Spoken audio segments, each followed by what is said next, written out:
घर वालों ने कैसा रिएक्शन दिया जब उन्हें ये यकीन हो गया कि मैंने इस्लाम वाकई कबूल कर लिया है।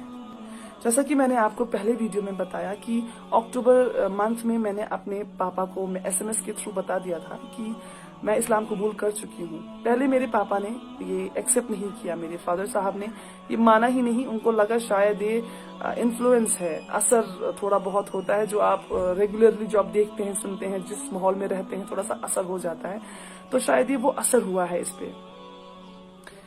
लेकिन मैं अपने डैड को सीधे बोलती रही, पापा मुझे किसी चीज का असर वसर नहीं हुआ है, मैं इन्फ्लुएंस में नहीं हूँ, मैं सच में इस्लाम कबूल कर चुकी हूँ और मैं इस्लाम नहीं छोड़ूंगी। अब मेरे पापा मुझे समझाने लगे कि बेटा, मैं हर दिन की इज्जत करता हूँ, हर दिन बहुत खूबसूरत है और इस्लाम बेहद खूबसूरत रिलीजन है, लेकिन आप अपना धर्म छोड़कर किसी और धर्म को अपना लें, ये सही नहीं है। आप अच्छी बातें उठाएं इस्लाम से, अपनाएं अपनी जिंदगी में, लेकिन पूरी तरह मुसलमान ना बन जाएं। मैं अपने पापा से कहती रही, नहीं, मुझे इस्लाम में ही रहना है पापा, मैं इस्लाम नहीं छोड़ूंगी चाहे कुछ भी हो जाए। 12 अक्टूबर 2012 जो मेरे पापा के साथ आखिरी बात हुई है, माफ कीजिएगा अगर थोड़ा बहुत रो दूंगी मैं, क्योंकि जब भी इस बारे में बात करती हूँ, जब भी याद आता है, क्योंकि मेरे पापा और मैं बहुत मजबूत रिश्ता होता है बेटी और फादर का। खासकर बेटियां अपने फादर से ज्यादा लगाव रखती हैं, मेरे साथ भी कुछ वैसा ही था। तो 12 अक्टूबर 2012 को पापा ने मुझसे कहा, बेटा वापस आ जाइए, छोड़ दीजिए इस्लाम। और मेरा जवाब यही था कि पापा, मैं आपसे कहती हूँ, आप पढ़िए इस्लाम। सिर्फ कुरान पढ़ लेने से नहीं, उसे समझने से, दिल से समझने से। उस नफरत से ना समझें कि इस्लाम ने मेरी बेटी को ले लिया, नहीं। पढ़ें कि इसमें ऐसा क्या था कि मेरी बेटी सब कुछ छोड़ने को तैयार है इस्लाम की खातिर। पापा ने आखिरी सवाल किया मुझसे, क्या ये आपका आखिरी फैसला है? मैंने कहा, जी पापा, ये मेरा आखिरी फैसला है, मैं इस्लाम नहीं छोड़ूंगी।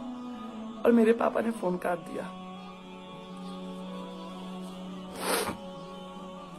अगले दिन बहन से फोन आया और पता चला कि जैसे ही पापा ने पिछले दिन मुझसे बात करने के बाद फोन काटा, पापा जमीन पे गिर पड़े हैं। पापा को हॉस्पिटल लिया गया है, पापा एडमिट रहे हैं वहां।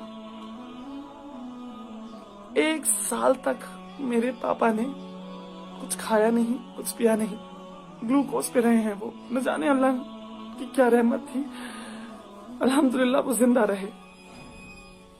और 1 साल पूरा किसी से बात नहीं की उन्होंने, किसी से भी बात नहीं। यहाँ तक कि जो उनकी हमसफर मेरी माँ है, उनसे भी कुछ नहीं कहा। वो सिर्फ मेरा नाम लेते थे और जैसे ही मेरा नाम लेते थे उनकी आंखों से आंसू गिरते थे। मेरी माँ मुझे मनाती रही, बहुत मनाती रही। मेरा भाई रोता रहा, गिड़गिड़ाता रहा मेरे सामने नहीं, फोन पर, और कहता रहा, दीदी मैं अपनी पगड़ी उतार के तुम्हारे पैरों पे रखता हूँ, हमें कत्ल नहीं करो, वापस आ जाओ। मैं जवाब कुछ नहीं दे पाती थी, मैं सिर्फ रोती थी, दिन रात रोती थी। और इससे पापा को पता चलने के बाद, पापा ही वो थे जो कमाते थे घर में, मेरे पैसे जो पापा मम्मा मुझे खर्चा भेजते थे वो बंद कर दिया गया। आप सोचे, इतना बड़ा शहर बेंगलुरु, उसमें मैं एक अकेली लड़की, और पैसे बंद कर दिए घर वालों ने। न खाने को पैसे हैं, ना जिस कमरे में रहती हूँ वहां पे करने के लिए रेंट। आखिरकार धीरे धीरे बहन ने बात बंद की, भाई ने बात बंद की, माँ कोशिश में लगी रही कि शायद ये मेरी बात मान जाएगी और वापस आ जाएगी। माँ ने भी बात बंद कर दी जून 2013 में। माँ थक गई कोशिश करते करते कि ये वापस नहीं आएगी, ये नहीं छोड़ेगी इस्लाम। माँ ने कहा, जो भी बात आपको करनी है यहाँ आकर करें, जो भी आपको कहना या सुनना है यहाँ आके सामने करें, फोन पे आज के बाद कोई बात नहीं होगी। और सारे नंबर्स वगैरह बदल दिए गए। घर का लैंडलाइन बंद करवा दिया गया, मोबाइल नंबर्स चेंज हो गए। मतलब मैं वो हो गई, कहते हैं ना,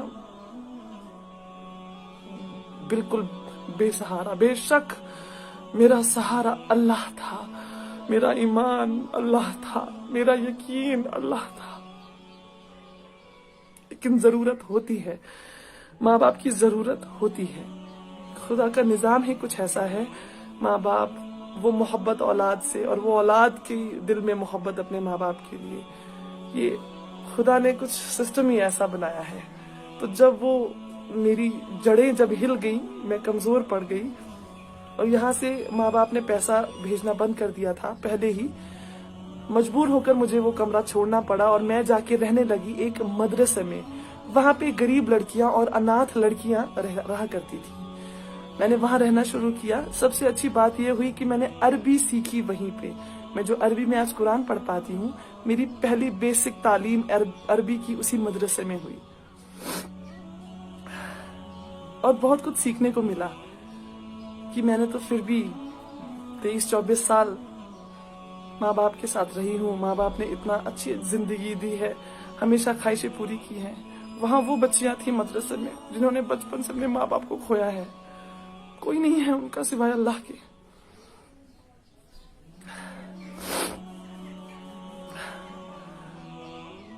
आखिर माँ बाप के साथ बिल्कुल बात बंद हो चुकी। नवंबर 2018 में जो आखिरी बात मेरी हुई है, वो हुई है मेरी नानी से।